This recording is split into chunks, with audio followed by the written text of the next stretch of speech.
Testing 1, 2, 3, testing 1, 2, 3, testing. Testing 1, 2, 3. Testing 1, 2, 3. I think I'm on.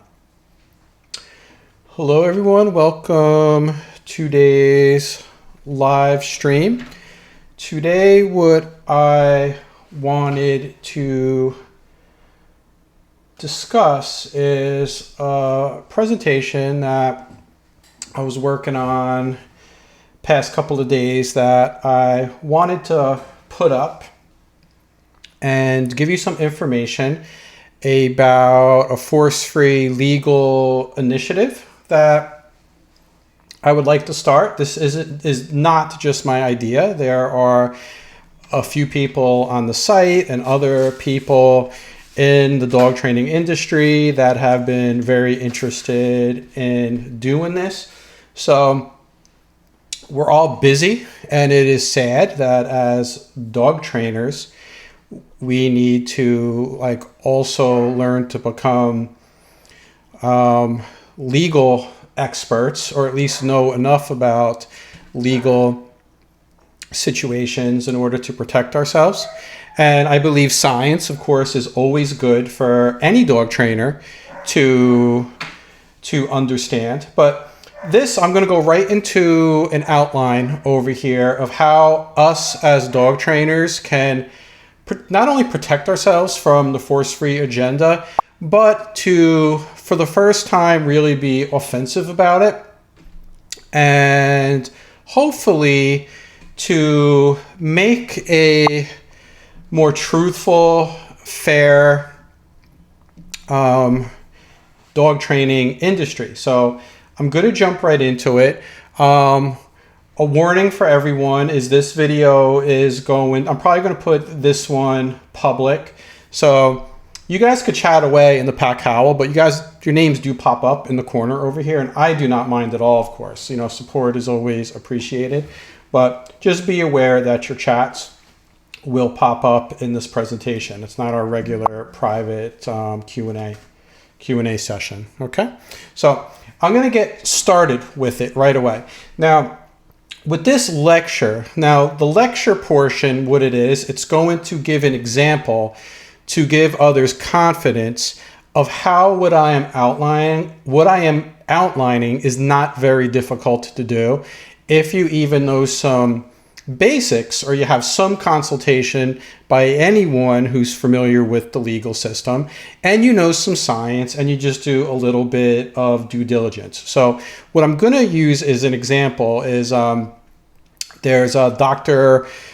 Fernandez put out a life approach to dog training, which he says is a replacement to the Lima principle. And he is marketing it to the force-free agenda, basically.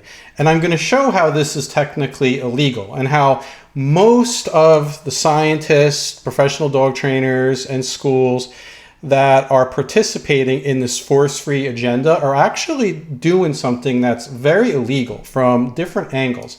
And I can say this, and I could say it publicly, and I'm not scared to say it because it is true. It is actually true, which is why I am able to do things like this with a good conscience. And I'm always safe because the truth is what it is. And the legal system is there to protect us. And as dog trainers, we need to know how to use it, and we should use it. The first thing I'm going to do is go over, now this is all on, let me see if this pops up. This is brand new. I threw this together in the past couple of days, but as you all know, I'm only able to throw it together in the past couple of days because there were a couple of things that happened recently where I was like, let me just do this. It's have to kind of get moving with this. First, this is just a general outline of what needs to be done to completely, from all angles, get rid of this force-free phenomenon that's been hurting the industry and dog owners and their pets for a couple of decades now. It's really gotten out of hand.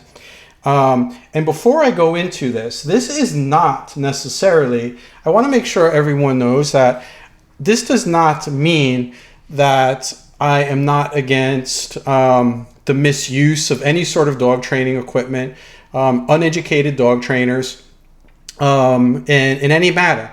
But the thing is it needs all to be treated the same. As if dogs are going to be treated better and dog training is going to be more humane, we have to really look at it from a truthful point of view. Because if we're not looking at it from a truthful point of view, there's never going to be any sort of progress that is made.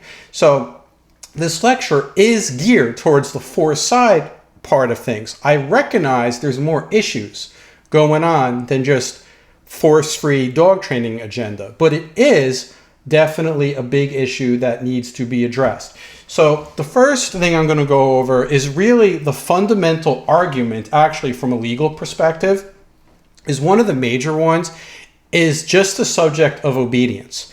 Force-free, I'm going to go into the lecture about their definitions, and there are already other, lectures on this, is they're by their definition of force-free training, when we break it down, I'm not going to go over this into the outline, it is basically impossible in the spirit of the words of obedience for force-free training to be more effective than non-force-free, right? Force-free, what it's going to do is it's going to put limitation on dogs' freedoms and safety, which is a major part of welfare. And we cannot equate force-free dog training with welfare if much of what's going on with the force-free agenda is limiting the freedom and safety of the dogs, which also even relies on dogs being euthanized and given up and things like that more often.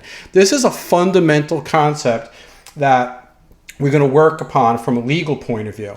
Now, just to sort of show you, this is true about obedience. You can go through every dictionary that you can.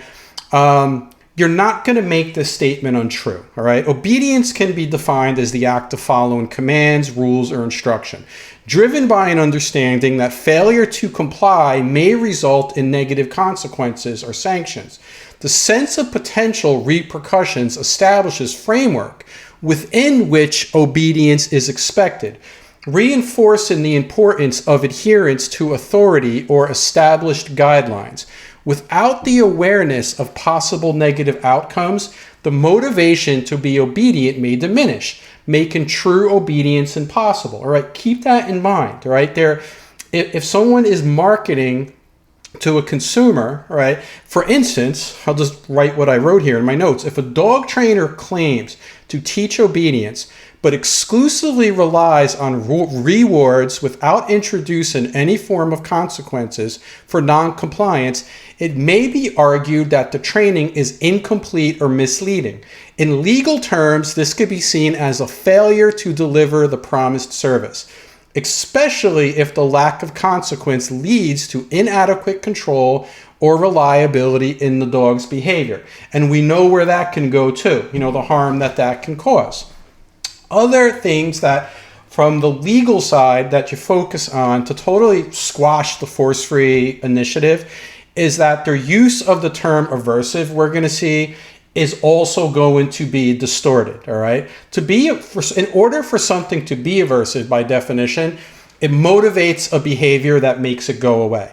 And so you cannot define what is aversive based on your marketing or whatever product you are selling. So for instance, you can't take things like Halties and no pull harnesses, etc., and say that you are force-free and you don't use punishment and you don't use aversives when technically they can, and I use all those things, they can be more aversive than even a prong collar, for instance. If used equally, if you just pop them both on a dog, a lot of things like Halti collars are very aversive and they can motivate quickly a dog to stop pulling, right? So these are just true statements, and these statements can go on and on and on. It's very easy from a legal point of view to show that their marketing is completely just false and misleading. So Welfare, now this is another thing. Welfare is absolutely not determined by operant conditioning terms. And I'm going to show that in the lecture, right? It is determined by the overall treatment and quality of an animal's life, all right? And I have links right on the website there to the 5 freedoms of animal welfare and every sort of branch off of that standard defines welfare in things that absolutely are not determined by what you see a trainer doing to an animal. And I'm going to completely prove that in a little bit here. For instance, orcas at SeaWorld don't necessarily have better welfare because they're trained with positive reinforcement, say compared to a cattle in a field that have all the food and welfare requirements needed but are kept safe from the road by an electric fence, all right?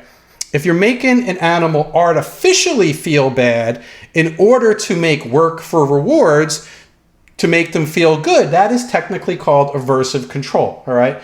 That is aversive. The purpose of punishment is so that you do not need to punish. That's a quote from Stephen Lindsay, actually. And probably from all other kind of people, because that's a law. That's actually a scientific law. You're not going to find any definition of punishment that is going to say otherwise.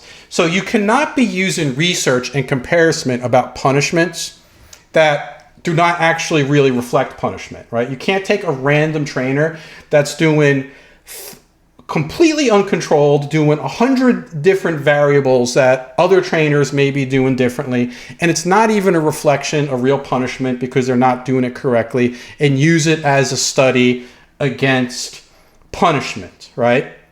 Punishment is the trainer, right, who trains a dog correctly to an invisible fence, right? And the dog gets a punishment, and then they learned avoidance conditioning. They avoid it. The punishment works. They're not getting it for the rest of their life, all right? And they have all this good welfare in the yard. That's an example of punishment. Punishment is not an example of someone doesn't know what they're doing and they're constantly jerking on a leash, all right? That is not a study about punishment. You cannot use that in the replacement for the controlled scientific studies that have been out there for decades and decades and decades.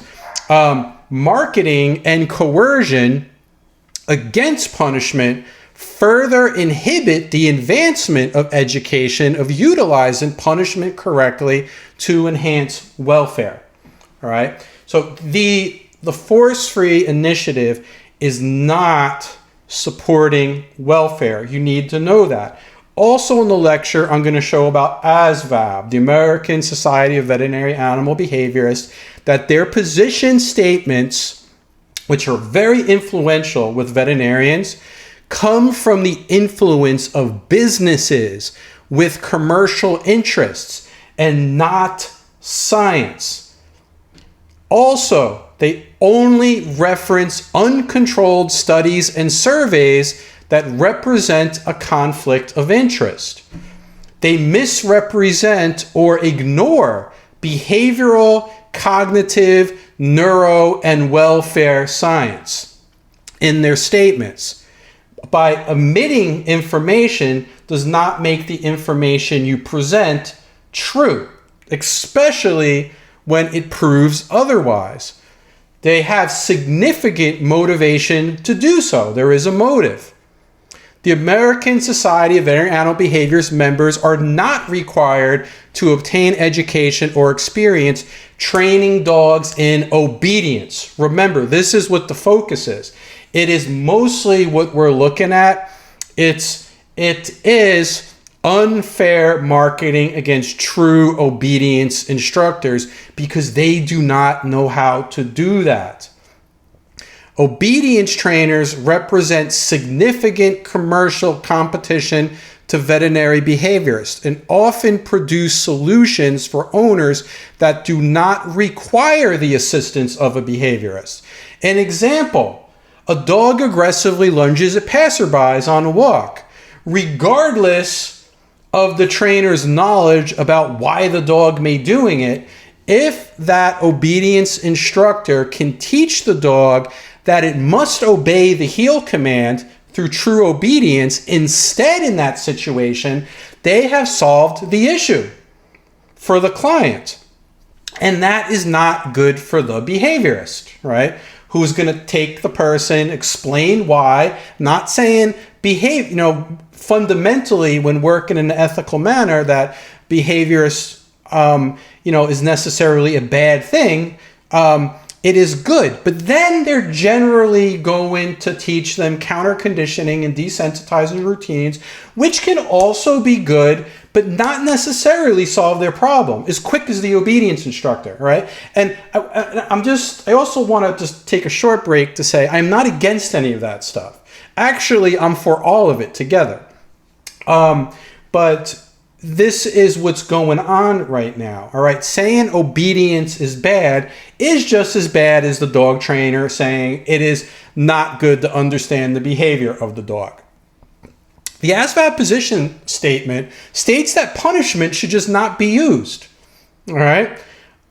Obedience by definition, I put the notes over there, all right? So we know that. They're telling veterinarians that punishment should not be used. Do not refer basically to dog trainers, right? Because you cannot teach obedience without punishment.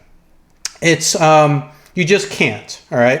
And I'm going to scroll down here. It's the simple carrot and stick analogy, right? We could talk about the science, but you can also like common sense, right? There's a reason why you cannot train a horse with just a carrot, right?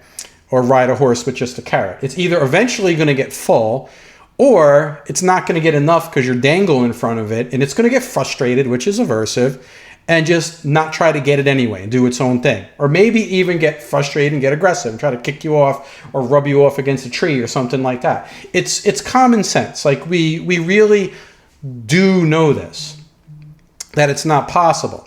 Now, scientists. Science is the pursuit of truth through observation and experimentation.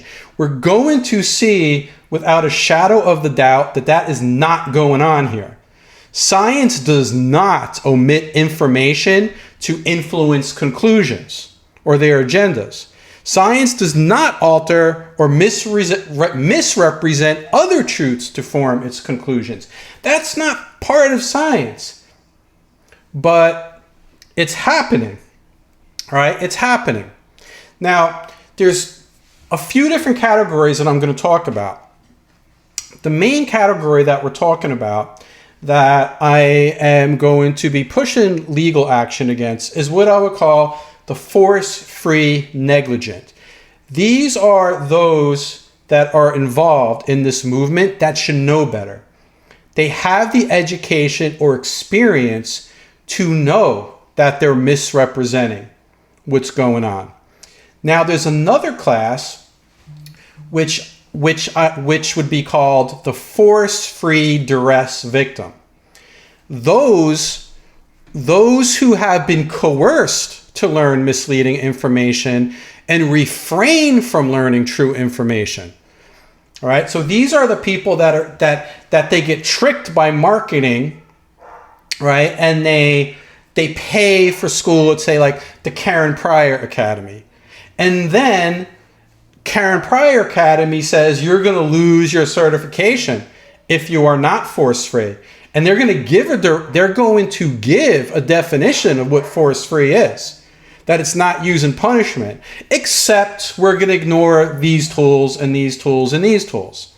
All right? So schools like the Karen Pryor, this isn't an exhaustive list, but these are some of the most popular. Karen Pryor Academy, Victoria Stilwell, Gene Donaldson's Academy of Dog Trainer. This is called fraudulent misrepresentation. It's when a school intentionally provides false information or conceals the truth to induce someone to enroll, knowing that the information is incorrect, saying that they're going to teach them this obedience that works better than using these particular tools. All right. And then, of course, these people become members and they sort of get trapped, right? And they're not allowed to learn the other tools. And there's often a lot of limitations of what they can do. Now, educational fraud specifically refers to a situation in which an institution knowingly provides false, misleading, or inadequate education often without proper accreditation, resulting in harm to the student. And that is an important point. None of these schools are accredited, because in order to become accredited, you would need your information to be true. And you also would need to prove that you're looking out for the best interest of the people that are paying for your coursework going out into the field. None of these are accredited. Now, there's something called, we're going to have a force-free resisting party. These are dog trainers that are suffered for refusing to yield under duress. They're refusing to call themselves force-free. They're refusing to only use the tools that they're selling, all right? So what we get now is called trade libel. The publication of a false statement about a business's products or services that causes financial harm. This is going on large scale. Another one we have is tortious interference. This involves intentionally disrupting current and potential business relationships or opportunities. This also goes on rampant, right? I can tell you, I've gotten emails from an email from a popular social media dog trainer outright saying, hey, if you don't stop using those tools, I'm going to tell my followers to stop giving you and trainers like you money, all right? Using his platform to try to intentionally disrupt current and potential business opportunities. This would be illegal even if there wasn't all this other stuff going on about being fraudulent and all this stuff in itself. Next thing is the Fair Trade Commission needs to get involved. There needs to be an investigation against false, unfair, and deceptive marketing. That is what they're there for.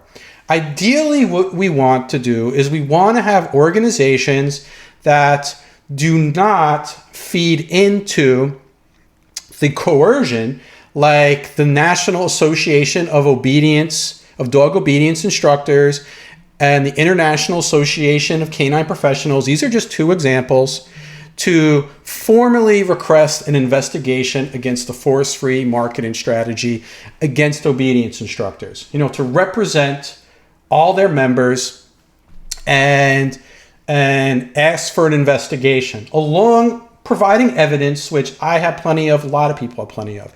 Also, you need the Electric Collar Manufacturers Association also requests an investigation against the force-free marketing strategy, and ASVAB against the claims of electric collars, which are also, there are a lot of claims that are just not true. Herm Sprenger, you do not have to be a country based in the United States, as long as you are doing business in the United States. Herm Sprenger and other companies like this should also request an investigation against the force-free marketing strategy and ASVAB against the claims of prong and choke collars. That if you use these, you're basically being abusive. And not to get into other cases, this is not new. There are currently cases going on against dog training companies, usually bigger businesses that's mostly profit motivated, about deceptive marketing. It is something in the legal system. I don't want to go into the details in this lecture, it could be too long. Next, force-free scientists. These need to be dealt with. This is how you deal with the force-free scientist. Force-free scientists are those who ignore the unscientific principles of force-free in research. For example, a dog trained with a halter collar is labeled trained with positive reinforcement during studies to manipulate results against using aversive training, even though a halter is an aversive training device, right? That would be an example. This is all over in their supposed scientific studies.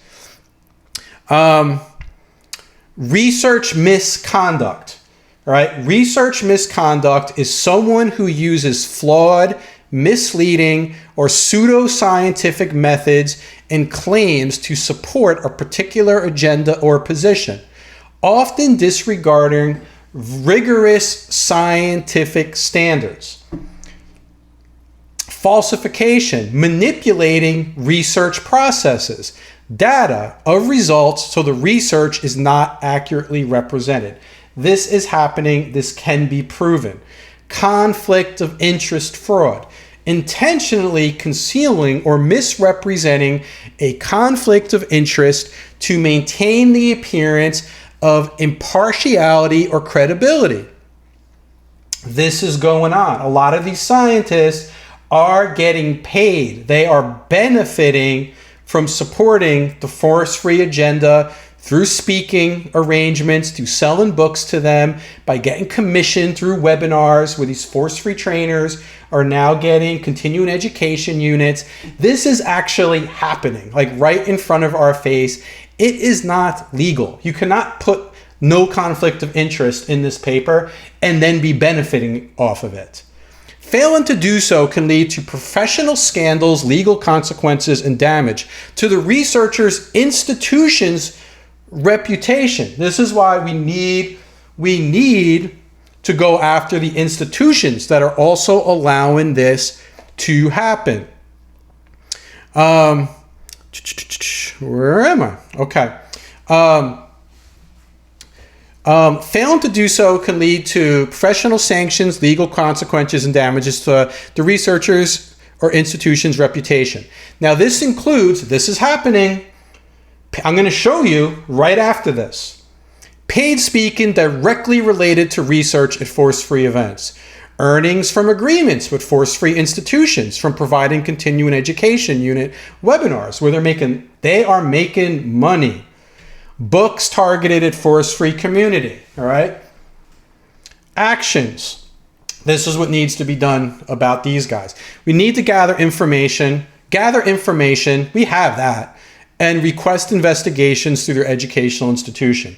Scientific misconduct can affect grants, funding, and the reputation of the institutions. And this has happened to institutions before. This is not some crazy thing coming up with, all right? Initiation of a PhD removal, all right? You gotta let that the scientists know that we are not force-free. Like, we believe in consequences. Like, you're really not allowed to do that. The institutions can do an initiation of a PhD removal. The process begins with an allegation of research misconduct, which there is, such as fraud or plagiarism, typically reported by peers or discovered during peer review. The institution conducts a preliminary investigation to assess the validity of the claim. If credible evidence is found, which there is, a formal inquiry is launched to determine the extent of the misconduct and its impact, leading to potential consequences, including the removal of the PhD if the misconduct is substantiated. I'm not a bad person. I'm not looking to ruin anyone's career, but at the very least, these papers need to be taken down, all right? They need to be removed. All this pseudoscience that is out there. Lima libel. This is really important too, because this is going on, all right? This is something that potentially Steve Lindsay and trainers certified by him as certified cynopraxic trainers can also pursue legal action against, all right? The term Lima, which is fundamental in helping trainers to make training decisions that are based on the dog's welfare, is being misrepresented in such a way that it's going to hurt trainers that have studied it for the purpose of helping people and dogs. So what needs to be done here, at the very least, is there needs to be sent cease and desist to all organizations, individuals, and presenters who have rewritten or omitted information to fraudulently misrepresent Stephen Lindsay's intellectual property to support force-free marketing. This falls under trade libel, injurious falsehood lawsuit.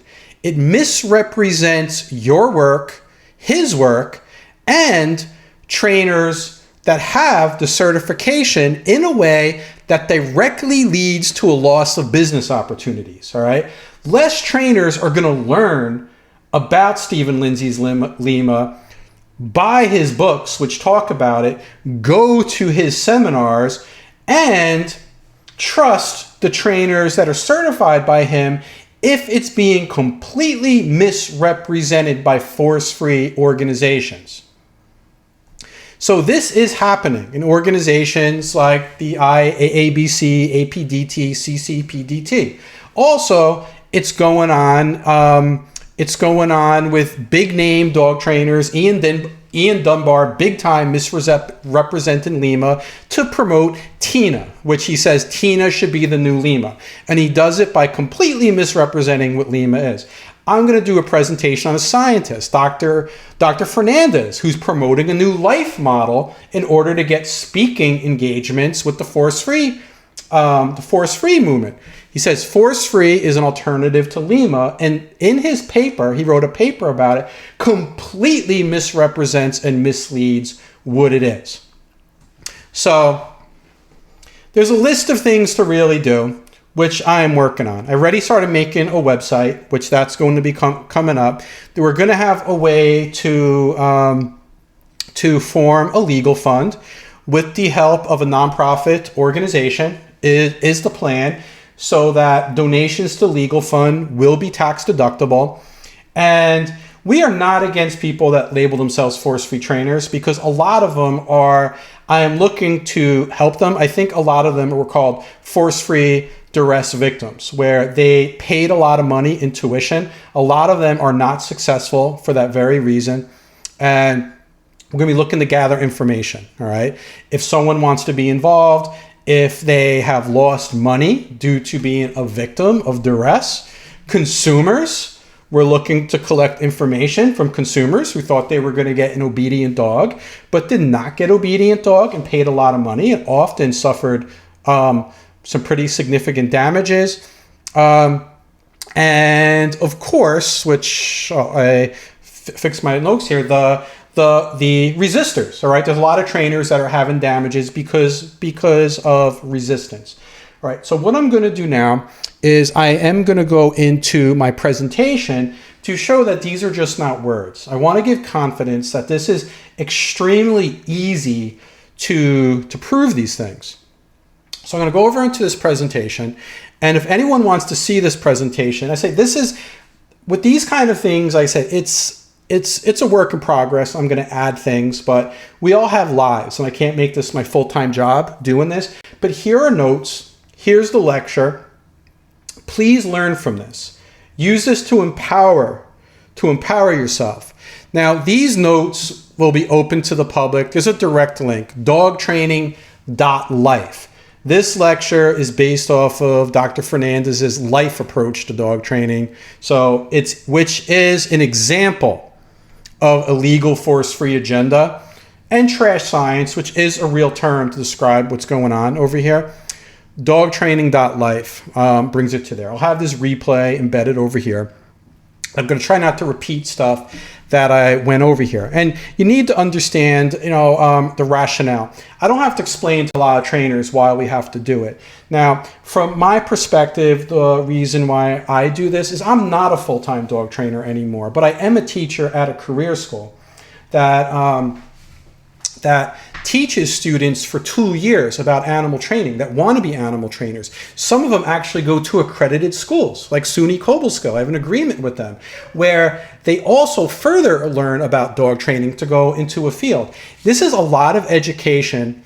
Students that are looking to be humane, that they're going to enter a marketplace where they won't even be recommended by veterinarians because they're not force-free trainers.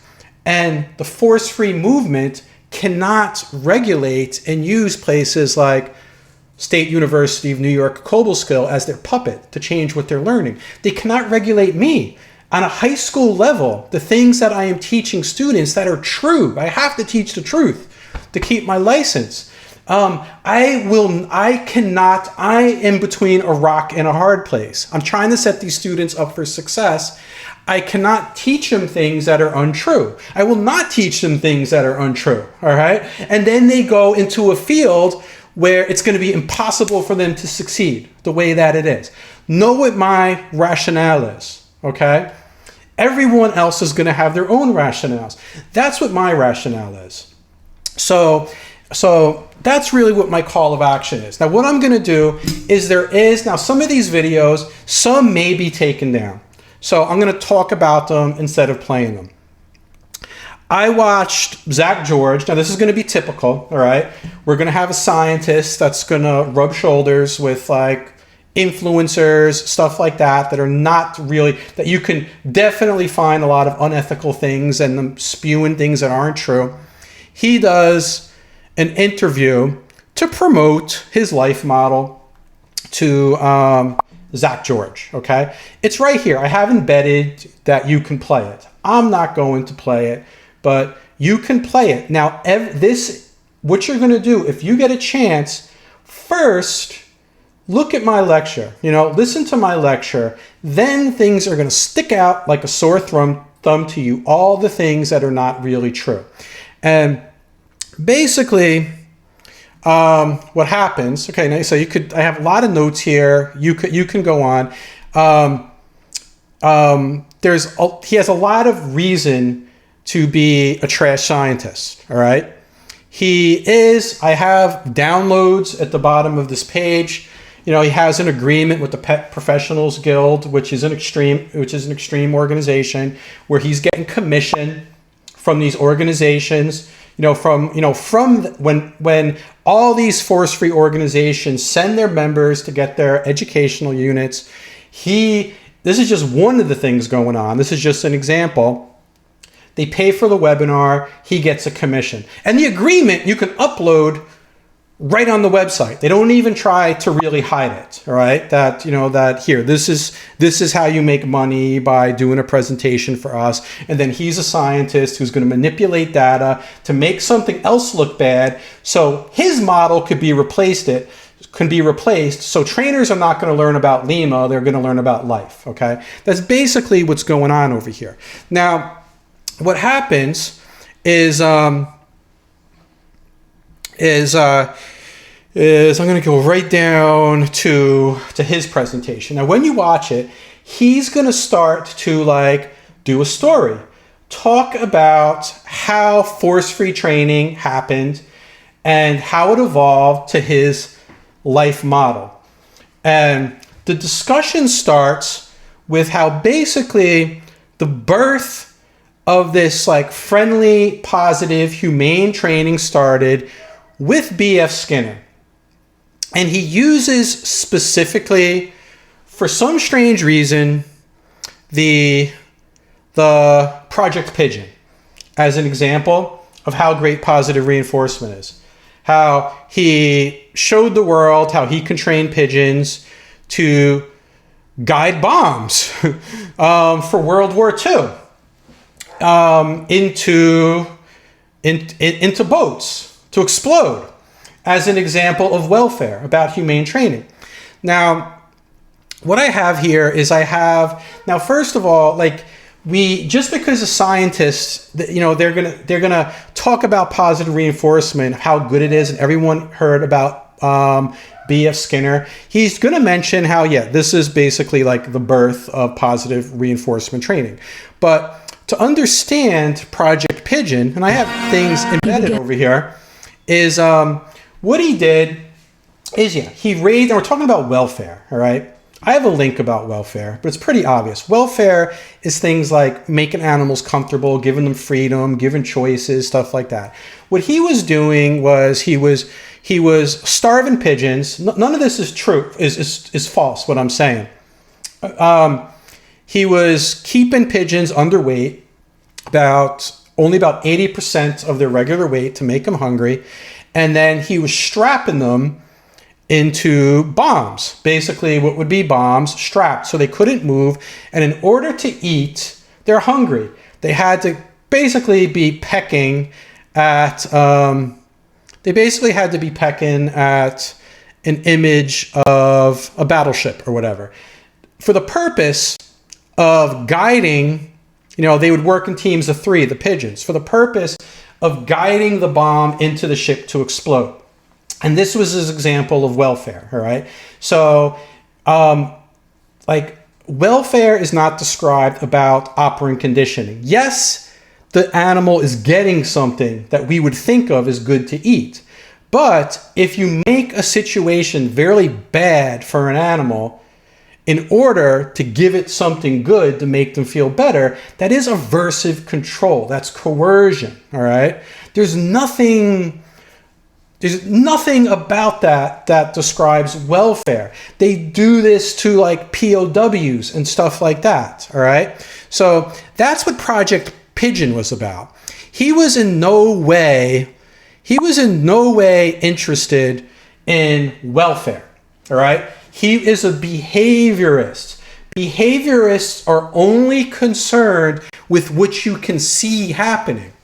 All right. You can see the trainer given something. There's these nice words, positive reinforcement. That means, yes, we're given something. The positive is we're given something to reinforce the behavior. It's never had anything to do about how the animal feels or the purpose of using it or about it leading to humane outcomes. All right. So I don't think I have to talk too much about this. All right. We're talking about starving a pigeon, strapping it in a bomb so you can then send it to blow up. All right. That's the first part of his lecture about his evolution of the life model. He then goes on to continue to talk about how B.F. Skinner was such a good guy, and he even tried to, he wrote a book, Walden 2, about how these concepts could be brought to society, but it just never catched on. But guess what? It just so happens that I read that book, all right? Walden 2, that's what B.F. Skinner meant it to be, but this is one of the reasons why he fell out of favor with society, all right? He was a behaviorist. He was trying to create a model that looked good, but if you read the book, let me see. So the book was basically about this making like a compound for mini societies where everyone lived in this same place, a compound. No one cooked for themselves. The rewards were basically to eat and to have leisure time. The equivalent is basically the rewards were people to basically able to watch each other do like the equivalent of like talent contests all day long. But in order to do that, you had to give up your babies. In the book, the babies, when you were a parent, the babies were taken away from you and they were raised basically in Skinner boxes. You did not raise them. So they can raise them to all be prepared to behave a certain way. And it wasn't all about positive reinforcement, because in the book, they give the babies and the children low-level electric shocks at increasing levels to teach them to be able to deal with stress later when they go on. They have the children stand and watch other children eat when they're hungry, so they learn to deal with stress and patience. The parents don't even raise the kids, and you agree to this by going into these situations, all right? You don't have voting privileges. The scientist who's controlling the compound makes the decisions of who you're going to vote for, so you can keep this compound going. I mean, I could do a whole lecture on this. This was trashed, and it was one of the reasons why B.F. Skinner had lost a lot of favor in the scientific community, and it's also one of the reasons why he is not associated at his time with welfare or freedom at all, freedom of choice anywhere, except for when the force-free movement tries to reintroduce him that way. He then goes on to talk about how great this was and how it led to the IQ Zoo and the Brelands. Now, I do not want to talk bad about the Brelands and then Bob Bailey. because they are innovative, and I think just like Skinner should be studied. He was innovative. He was a great scientist. I'm just saying, it's not about welfare. The Brelands were not about welfare, okay? They were. He talks about how great the IQ Zoo was. How could and saying that this was about positive reinforcement. The thing that the IQ Zoo did is it was a business, and they mass produced things like chickens and ducks to be hungry and get delivered to carnivals and stuff and live in vending machines where they did things like tic-tac-toe and played piano and did tricks for food, all right, under aversive control. By every definition of the word, it was aversive control, all right? They were not concerned, not that they were abusive people, but it was not their concern. They were not in it to promote animal welfare. I could not even imagine a company selling vending machines that come with animals that are pre-trained in controlled environments to be tolerated to this day. They were all controlled so that if you bought a vending machine and the animal died, you could just order another one that was trained the same way to put back into it. That's what the IQ Zoo was, all right? Yes, they did positive reinforcement, but what does that have to do with the fact that they had to make them hungry, they had to put them in little boxes in order to do that, all right? Then he goes on and just showing these presentations that, think of Zach George's followers. They're not reading this stuff. I don't even think this guy read the stuff. Then he goes on to talk about the book by Sidman, Coercion and Its Fallout. Also to say how this book came out that was also talking about coercion. But here, I highlighted this because in the page that he's showing, it basically says, oh, do you even know if you are using coercion? You should read the book. He obviously didn't read the book, because right in the book on coercion, it says, freedom and food look like positive reinforcers, but when they are contingent on the cessation of artificially imposed deprivation, their effectiveness is a product of negative reinforcement. They become instruments of coercion. Page 41. I'm thanking Stephen Lindsay for that quote right there, okay? There is nothing he is talking about that is about welfare. Then he goes on to talk about Karen Pryor and dolphin training, okay? I put an interview here. I am not making this stuff up over here, okay? Karen Pryor, she started here. Basically what happened is Karen Pryor came from very affluent beginnings, all right? And her first husband, all right, Taylor Pryor, and her, they opened up like a SeaWorld. I forget what it was called, Sea Life Park. The company that they opened, they went out and caught wild dolphins that were free in the ocean. They caught them for commercial purposes, all right? Not to be nice. And the people that were hired didn't know how to train them good because they never trained an animal. She trained her own dog. So for commercial purposes, she read some of the information that's coming from the students of B.F. Skinner, and she started training the dolphins. This is her own quote from an interview right here. She says, the dolphins were perfect animals to try it on because they were big and greedy, and you can get plenty of reinforcements in since you have plenty of room for error. They were very active. And she says, this is right from the interview, I really wasn't interested in them personally. I wasn't sentimental about them the way people are, all right? She was not sentimental about these dolphins, all right? This is business, all right?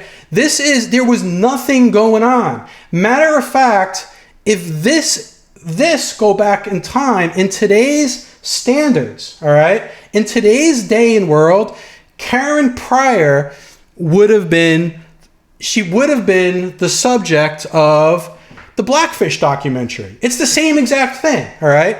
The Blackfish documentary, which is very popular, I'm not going to play the trailer, right, is about the practice of taking, in this case it was orcas, from the sea, away from their families, and using aversive control to take away their freedom. And aversive control is not a positive feeling. The orcas were killing the trainers, hurting the trainers because they were frustrated, they were upset, okay? There is nothing. You cannot prove that this is the origins of welfare and positive training. It is just impossible by any stretch of the imagination to equate this to good feelings and welfare up to this point, all right? Now, how does it happen? How does this force-free stuff? This stuff is covered, all right? It was a marketing thing, all right? You can read these notes, like these quotes from SeaWorld trainers here too, all right? These are from the trainers, all right? It's true that there exists some relationship between trainer and animal. These are the SeaWorld trainers. But the question is, what type of relationship? One based on love or one on hunger? It is on hunger. How much do you even see? Probably go through Zach George's videos, go through all of them. See how often he's even petting his dogs when they come to him versus just giving them food, okay? For shows, all right? This works in shows, in videos for small amounts of time, all right? But you'd have to have an animal incredibly hungry to just work for that all day, all right? Now what happens is you combine that technology with other things that were going on, all right? There's a video on this. It was friendly dog training it started off with, all right? It was becoming successful. People like Ian Dunbar were marketing friendly dog training, and it's covered in other lectures. It was never any different. There was never any less positive reinforcement or negative there was never any more positive reinforcement and like less aversiveness stuff going on. It's very easily proven. It was just replaced by different tools or yelling at the dog or stuff like that. But what happens is when there's no oversight for marketing, you can say whatever you want, really.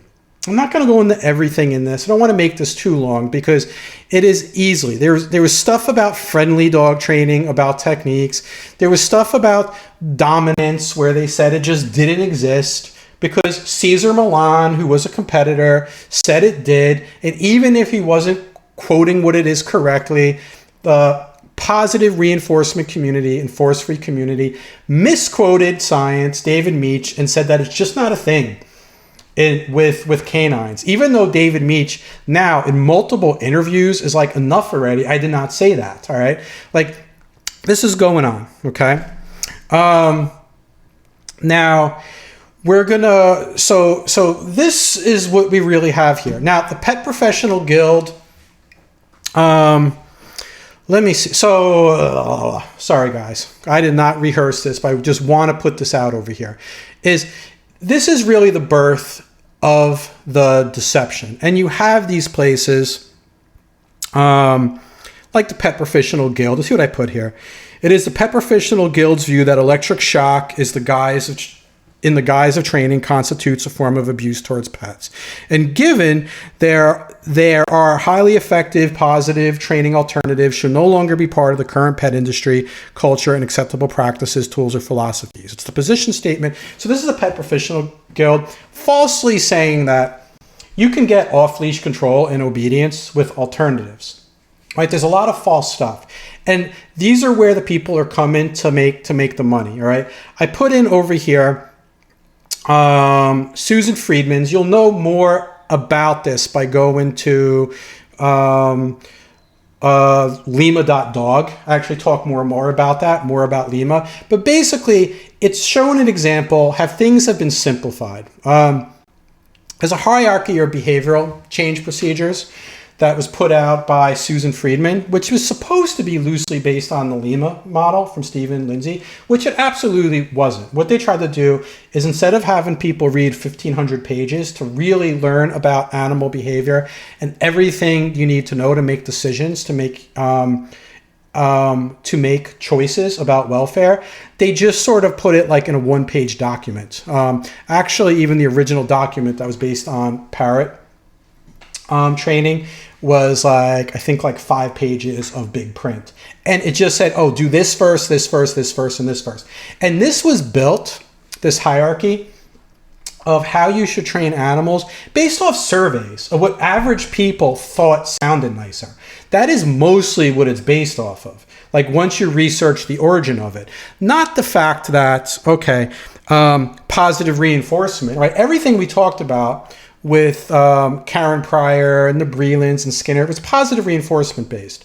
And how could you possibly say this could be more humane? That's something that, say, incorporates positive punishment, like the example I use with a cattle in a field or a dog at an invisible fence that like gets punishment. Remember, punishment is designed so they don't get it, all right? They get something once, they avoid it, and they have all this freedom, all right? How is that not really humane automatically as a choice versus having the dog hungry in the yard or putting the dog away, right? And hoping that the dog doesn't run into the road and get hit. There's not a lot of rhyme and reason for it. It's just an easy way to shut down Lima, which really talks about the truth.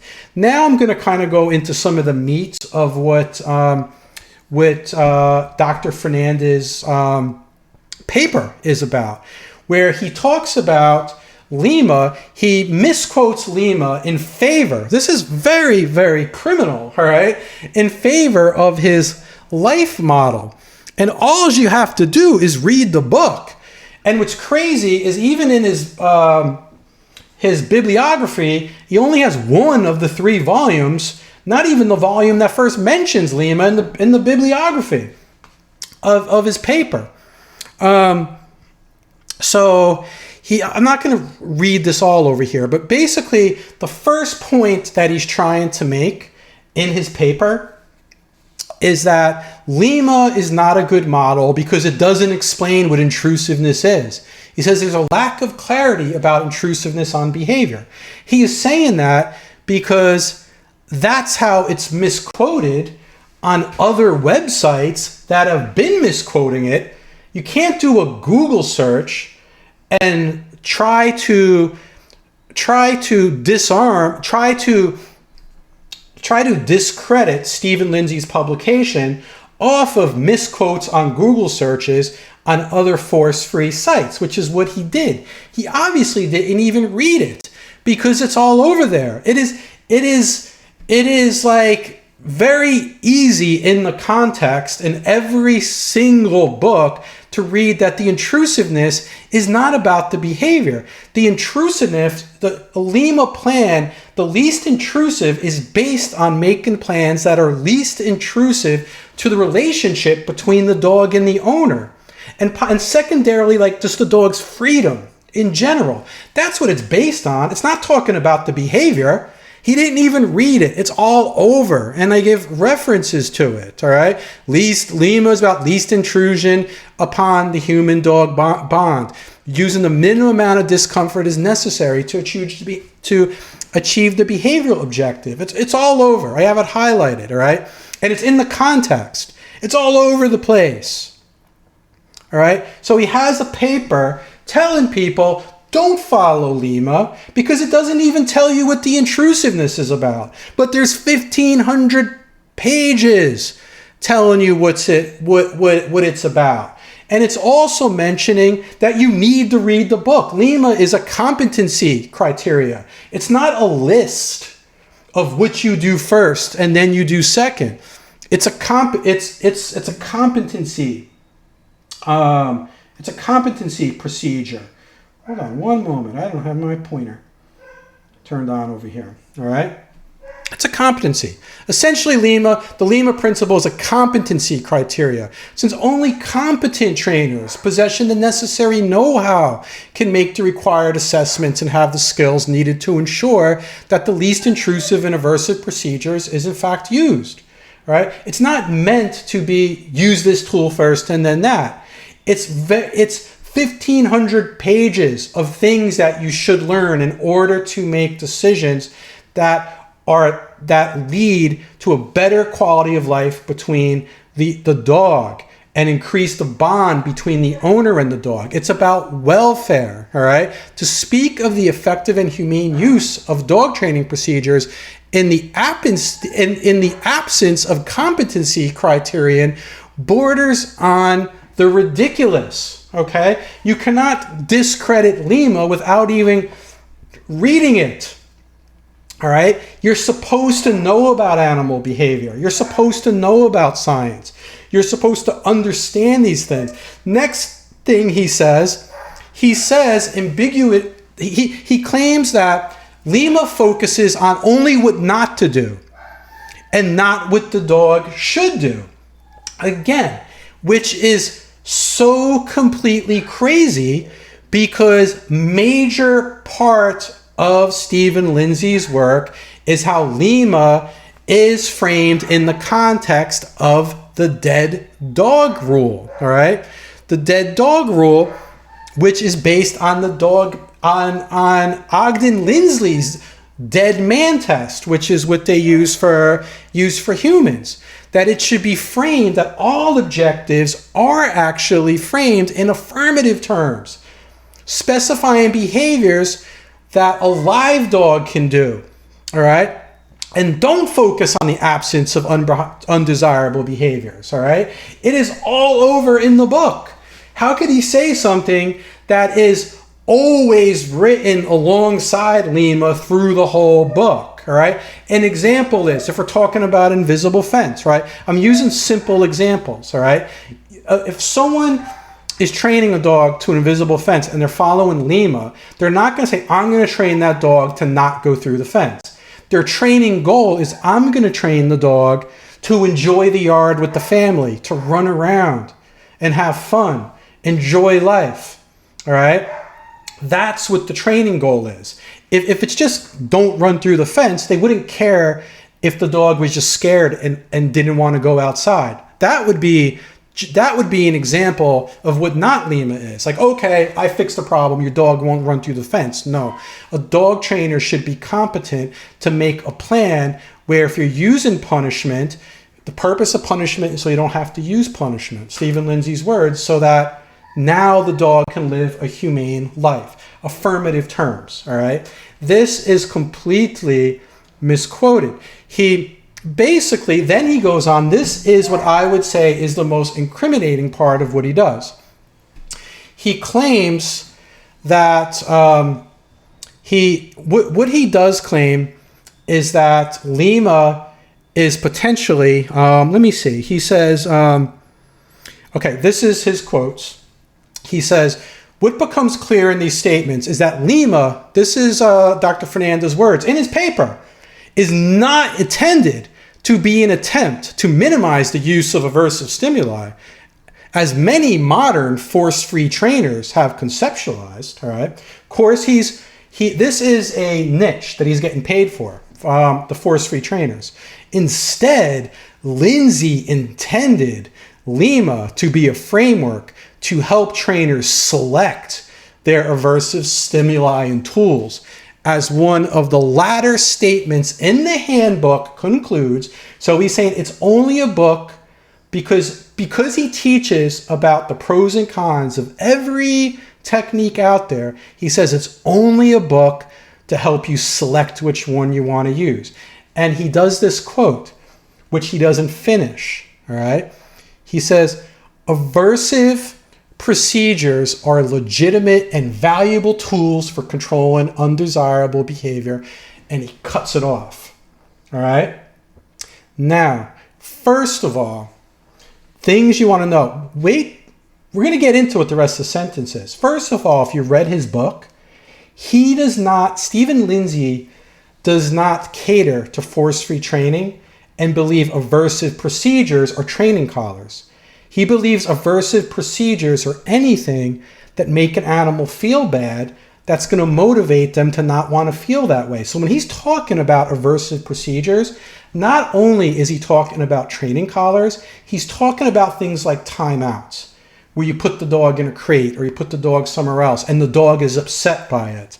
Or, yes, you're making a dog very hungry. You're not feeding them because they didn't do something. He's not talking just about tools here. He's talking about positive reward-based training too. He's also talking about gentle leaders and no pole harnesses and everything else that the force-free community decides is not aversive, all right? They talk about they don't use aversive unless it's a tool that they're selling. Now it's not aversive, all right? So first understand that, all right? Now, let's see. So he didn't finish the quote. Here goes the whole quote. He says, aversive procedures are legitimate and valuable tools for controlling undesirable behavior. And this is at the end, this is towards the end of like 1,500 pages where readers have learned about all different types of aversive techniques, from timeouts to head halters to everything, and letting them know when they can be useful, because they are useful for certain things. Obviously, I gave directions, okay? Now, it's the beginning of a warning, but such techniques can be rapidly I'm not a good speaker, folks, into a form that substantially complicates the manners. It's the beginning of a sentence that's telling people to be warned, to don't reach for them right away. And if you go through that chapter, it is the beginning, right before that sentence, the beginning of that chapter. That is the first sentence in a chapter titled Hydrin Protein Side Effects. The dead dog rule, which apparently Dr. Fernandez didn't even read the chapter because the dead dogs rule in there, and the Lima principle. What Stephen Lindsay is talking about, he is not talking about, oh, let me help you choose what to say. The whole chapter is any trainer who's certified, Lima certified, knows what that rule is. A warning is to be careful using punishment, because the hydrin protein rule is if you use punishment and you do not know what you're doing, you could potentially cause either bigger problems, make the problem worse, or you might think you got rid of the problem, but you caused another problem. Why would you want to hide that information in a paper published by a university? I know why. So people will pay you to talk about your model. It is criminal. Dr. Fernandez is a criminal. Look, I can say it. There's no consequences to me because it's true. You legally cannot do this. This causes issues to me. This causes future problems to my students. Matter of fact, my school even paid me to certify under Stephen Lindsay, because under the context, I'm learning this so I can teach concepts of how to make humane decisions and training to the students. And then this university puts this out, all right? What if my students end up at that university, all right? But they know what it really is. It is criminal, all right? So I'm not going to read through this. I mean, so here goes some facts. Now, these are some facts about punishment-based training, all right? I feel like I should sort of read everything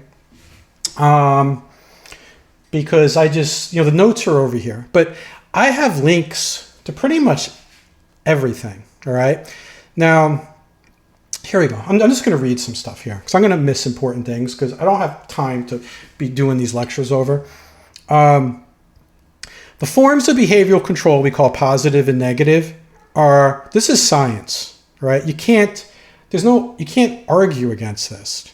They're linked. Thus, decisions about good and bad methods of control must be decided quite apart from the questions of whether the methods meet the technical specifications of positive reinforcement or aversive control, because they're linked, all right? If you have a dog that's very reliable with positive reinforcement, an animal, it's because there has to be some form of aversive control, right? You cannot argue this, all right? Like this is, the only people that took the aversiveness out of positive reinforcement is the force-free community and the scientists that are benefiting from them.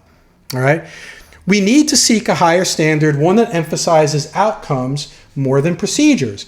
Our chief concern should not be whether the contingencies involve the processes of positive reinforcement, negative reinforcement, or punishment.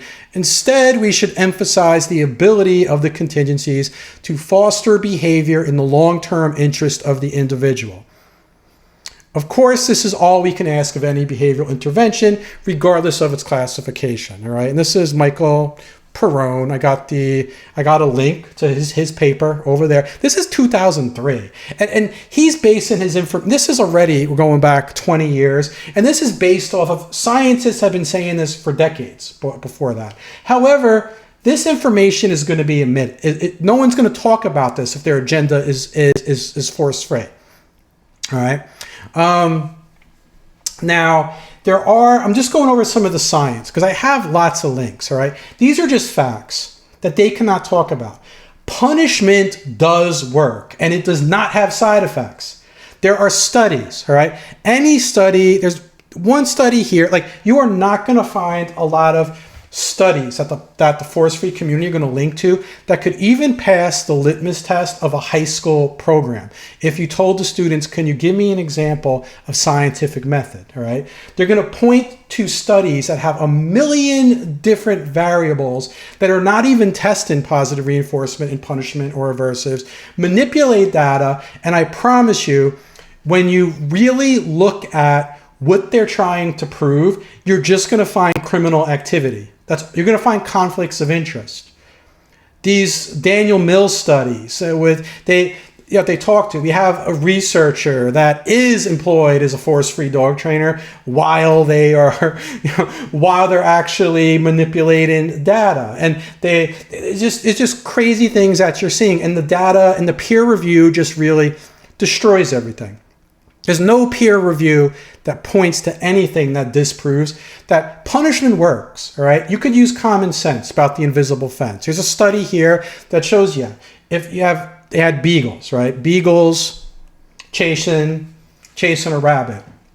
If they used correct punishment, the timing was right at the right level, they learned not to do it, it was reliable, and they tested stress levels and everything like that in the situation because they understand the way the world works, they're not going through the life stressed out, all right? There's also proof that using positive reinforcement and punishment, or things dogs like and things they don't like, or animals in general, this should be common sense, works better than using one or the other. You don't need to pit them against each other. There's already been proof that they work best together if used correctly, all right? And punishment, punishment could be stopped behaviors quickly if necessary to support a better quality of life. Yeah, so you can fix things quickly. It can be very, very permanent too. If you know how to do it. There's science, all right? You gotta know how to do it, but no one's gonna learn how to do it if you block people from learning it. And of course, there's neuroscience. They're never gonna mention neuroscience. These studies are fairly new. Within like the past decade, there used to be no way to really sort of like prove what animals were thinking or feeling. Now, things that make sense to us are proven. Look, you could click on these. We got here a bunch of studies on dopamine. Where are these studies? All right, he's talking about in his lecture, Dr. Fernandez, that he's talking about the threat or the idea that there could be punishment to an animal. He's making the analogy that it's like a bully walk into a room, that the dog does not need to actually get punched by the bully. The association with the bully is going to give him the same feeling. But that doesn't reflect what neuroscience says about real punishment, which with training that leads to real avoidance conditioning, to avoid things, all right? There's very easy things in life. Like when we go at a stop, if we go to a red light and we don't run it because we know there's a severe punishment, we're not nervous, all right? Our body understands it. It's there to keep us safe. It actually makes us feel better, all right? That we know that we're safe, all right? And science also proves when an animal learns something like an invisible fence or even a recall, the idea that if you teach a dog to come when called, you take the idea of the invisible fence, bring the dog outside in the woods where it can have freedom and you can run with it. I was just hiking the other day and I saw such a happy dog with an owner with a remote collar on. He was not pressing a remote collar because then the dog's not trained. The dog's not trained, all right? Use punishment to avoid punishment. Dog's running around all happy. I'm with my son, we're like kind of in the woods, like looking for animals. That's what we do. And the dog comes over the hill at us and the owner just says the dog's name, come. The dog, boop, runs towards him with a wagging tail. All right. The guy doesn't have any treats. He's like multitasking. He's on his headphone. Why is that dog so happy to come back to the owner? Neuroscience proves it. All right. That when a dog understands how to avoid a potential punishment, the same dopamine effects in the brain when you get rewarded with something good. You give an animal something good, you get the same reaction in their brain. It gives them a good feeling when they understand the situation. There was something that potentially could have been bad and they successfully avoid it. Their brain gives off good signals. They're not like, they're not scared. You can make that analogy. On top of it, of course, not putting down positive reinforcement, the owner goes down and gives the dog some love instead of reaching into his pocket to satisfy the dog's hunger. Now the dog has double good feelings.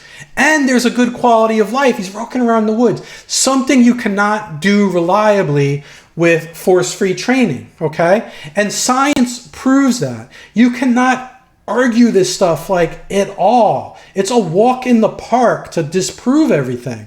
It's a walk in the park to just show actual studies that use scientific method or studies that they're not mentioning that just prove things that are already proven versus like these really crazy trash science studies that are out there. All right? So these are questions for him. What is force-free training anyway? All right? What's your definition of obedience? All right. Basically, what are you doing? All right. What is this guy doing? I kind of went over all this stuff. All right. Because I've been doing notes. There's examples. All right. What's going on here has happened before. This is nothing new. All right. Universities, a lot of universities already got in trouble for having these scientists take advantage of their positions and get in big trouble. Doing things to benefit themselves. All right, this happens all the time. These are just some examples. That's just a small list of things that happened. All right, he's getting paid. All right. Dr. Fernandez is gaining paid speaking engagements with organizations biased towards publication of results can be considered a conflict of interest. Conflict of interest arises when a researcher's personal, financial, or professional interests could potentially influence or appear to influence their objectivity in conducting or presenting research. It clearly is. It clearly is. All right. So if he gets financial gain from it, which he is, that's a conflict of interest. All right. He's definitely showing bias and influence. All right. It's his disclosure. He wrote on the paper that there's no conflict of interest. All right. You can't do that. Certainly not ethical. And we're talking about science. And this is why you hear the term, we live in the post-truth era. It's not good. It should not be allowed. You can't get used to it. You can't change what the facts are. So just like these are things that could be done, right? Your contact is university. I don't know if this is the best person, but I was brainstorming. Maybe the vice chancellor and president website. That's the website. Email them. We talked about this. These are, and just here, it's never ending. I was talking about the American Veterinary Society of Animal Behavior. Look at their definition of even what aversive is. Anything unpleasant, emotionally or physically, that is used to decrease an unwanted behavior. So it's saying this is a definition of aversive. It's anything unpleasant, basically, especially if an animal works to avoid it. But they're only saying it's to decrease unwanted behavior. Not being used to also influence behavior. They don't want it to be related to positive reinforcement. And then they give an example of just things that most trainers aren't going to do anyway. And then training collars, choke chains, prong collars, or shock collars. However, they don't put the ones that they use. No pull harnesses, gentle leaders that have all been, they're aversive. They're not aversive because you're selling them and you change their name to something that they're not, all right? A gentle leader isn't really gentle. I mean, it puts pressure. When they first came out, they were marketed as mimicking the how a mother dominates her puppies by putting pressure on top of the muzzle, and then you're also twisting their head, all right? It's just, you can't, what did I just do? You can't do that, folks. I mean, you can't. And it's easy to prove that. So we need some organizations to contact the FTC and contact credential and bodies. I did another one like on Karen Overall, like terrible, the false stuff like this, but I would say even worse. Class action lawsuits, civil lawsuits as individual, tortious interference, I'm going to go a really crazy extreme example, all right? There's the dog daddy. He could take this as advice. I don't train like the dog daddy. It's not how I would do it, but I think fair is really fair, all right? If you're familiar with you have Zach George up here. If he's taken, what the guy is doing is, whether you like it or not, all right, he specializes in flooding, all right? Flooding is you have a scared dog. He's mostly dealing with fear aggression cases. What he's doing is taking the dog, and usually when he takes the dog to train the dog goes into fight or flight, freaks out, tries to attack him.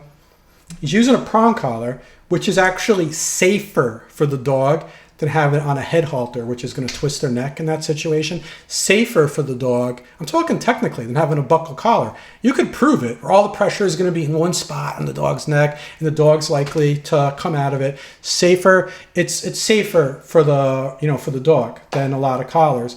But he's letting the dog go through fight or flight, so the dog sees that he's not going to hurt them.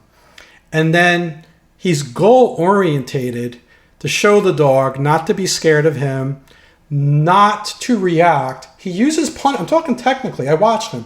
He uses punishment. This is like an extreme, ugly version, but he uses punishment to tell a dog not to do that. Usually in one session with an owner at least, the dog isn't lunging, and he has his hands on the dog and petting the dog, and I see the dogs wagging their tails and happy. So he's with the client. He's doing something that there's no law against. He's not technically abusing the dog by any standard. He's in open. The owners are asking him to help him with this, and it's with the goal of increasing the quality of life with the dog. And he's a young guy. I'm sure he has a lot of failures. Things don't work.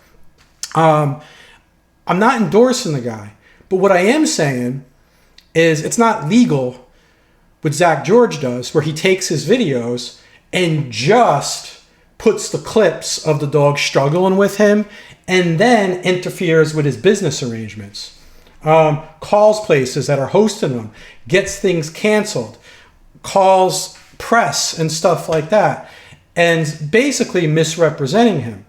Where you could do the same thing. I could take some Victoria Stilwell videos where the dogs are struggling when she has them on a gentle leader and put those into 2 clips. And it's the same thing. It's just, that's what the guy specializes in.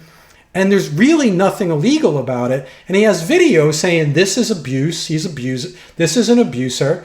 And he's having businesses cancel on him. And the guy loses money. And he did this to me. I have the email. He knew nothing about me. He sent Zach George an email years ago. Hi, how you doing? I'm Zach George. I just wanted to know more about your train, use collars. And I was very nice. Like, hi, thanks for writing me. I have the whole thing there. I'm not going to pull it up. And I was like, yeah, I use it, and this is how I use it, so it's as humane as possible. And he was like, well, just so you know, if you don't stop using those, I'm going to put in my book and tell all my followers not to give people like you their money. All right. That is technically, like, no one, that's illegal. All right. That's tortious interference. All right. That's illegal. You just can't do it, especially when no one's ever accused me of abuse. All my clients were always happy. I was improving their quality of lives. I wasn't putting any dogs down. All right. And I'm seeing real people, all right? I'm doing things he's not doing, all right? He couldn't prove. I even invited him. Well, show me then, all right? Show me how with your clicker you can make this police dog safe, or this aggressive dog, or, do these things for these families. You just can't. It's illegal, all right? Have confidence that you're in the right. This is illegal. I put some things here in the download. You could download Dr. Franz's paper. It's really full of it. You can see, I put Code of Conduct. If you read Karen Pryor's Academy Code of Conduct, you can see it's there. It's unfair if you basically, once you're going to lose your certification if you do not promote yourself as force free and follow this stuff. It's even though it's completely false. All right.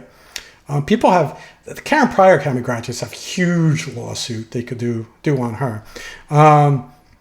There's this is certified training partner. So here you go. So this is if you want to be certified to give her students, get paid to give her students education units, you also have to agree to the falsehoods, right? That's all there too. This is all on her website. You have to agree to their code of conduct, not to go against it, which is based off of false stuff, all right? So he has to agree to their false stuff and make scientific papers that reflect the false stuff in order to make money off of them. And you will see, you'll basically see the same thing with the professional pet, guild that he's making money off of, okay? Illegal activity. That's all I have for now. If you believe in this, if you think anyone needs to hear this, which I think all force free trainers should at least hear the side of it. They should at least, I'm not looking to be a bad guy. I'm actually fine if all this just goes away. Like, I don't want to see anyone lose their careers. I don't want to see anything happen bad to anyone, but this is harmful to a lot of people, to the future, to the future of the industry, to pet owners, their dogs. People get hurt, dogs get hurt. It's criminal. All right, that's all I got for you.